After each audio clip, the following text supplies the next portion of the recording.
وقت کی بات بتا رہا ہوں جب میرے آقا اس دار فانی کو چھوڑ کر کے چلے گئے دار آخرت کی طرف، یعنی جب آپ پردہ فرما گئے تو آپ کے پردہ فرمانے کے بعد حضرت بلال حبشی دیوانہ ہو گئے. آپ کی محبت میں اتنی بے چینی بڑھنے لگی، بے چین اور بے قراری بڑھنے لگی کہ نبی کو اگر نہ دیکھتے تو بلال حبشی بالکل دیوانہ ہو جاتے تھے. ہر وقت نبی کی تلاش میں رہتے تھے. انہیں ان کا یہ بھروسہ نہیں ہوتا تھا کہ نبی دنیا سے گزر گئے. دل نہیں مانتا تھا کہ نبی دنیا سے پردہ فرما گئے.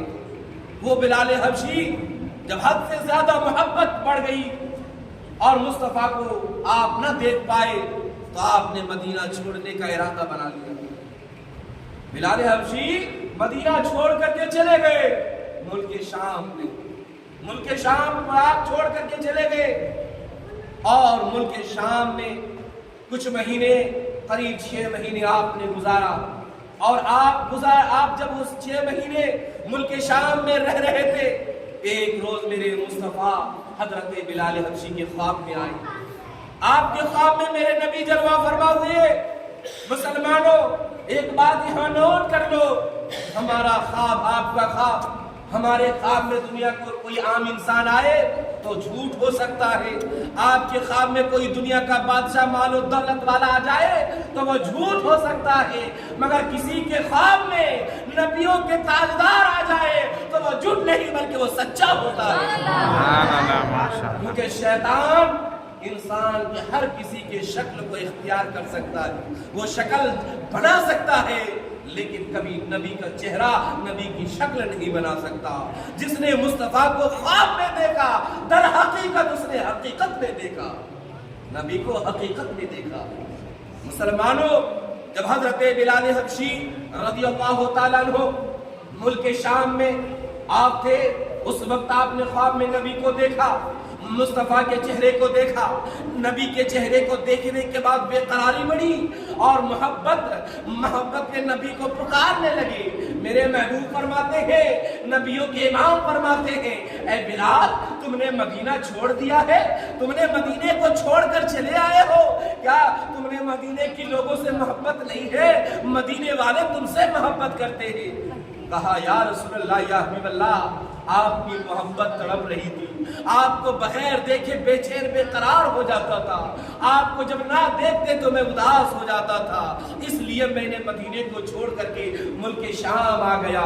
میرے آقا فرماتے ہیں، اے بلال حبشی سنو، اگر جب تم مدینے میں تھے تو ظاہری حالت میں تمہاری اذان کو میں زمین کے اوپر سنتا تھا، میں چلا گیا تو کوئی بات نہیں.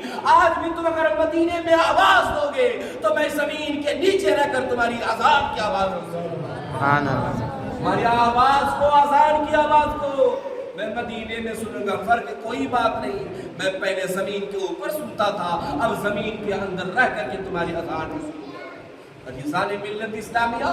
میرے آقا فرماتے بلال حبشی چلو مدینے کا سفر کرو. حضرت بلال حبشی صبح جو ہے خواب دیکھنے کے بعد جو ہے کانپتے ہوئے، روتے ہوئے، گڑگڑاتے ہوئے سفر تیار کرنے لگے مدینے کا، مدینے واپس آنے کا. المختصر میں بتاؤں مسلمانوں، جب حضرت بلال حبشی مدینہ المنورہ پہنچے، مدینہ پہنچنے کے بعد ایک عجیب کیفیت، عید جیسا ماحول بن گیا. سب خوشیاں ایک دوسرے منانے لگے.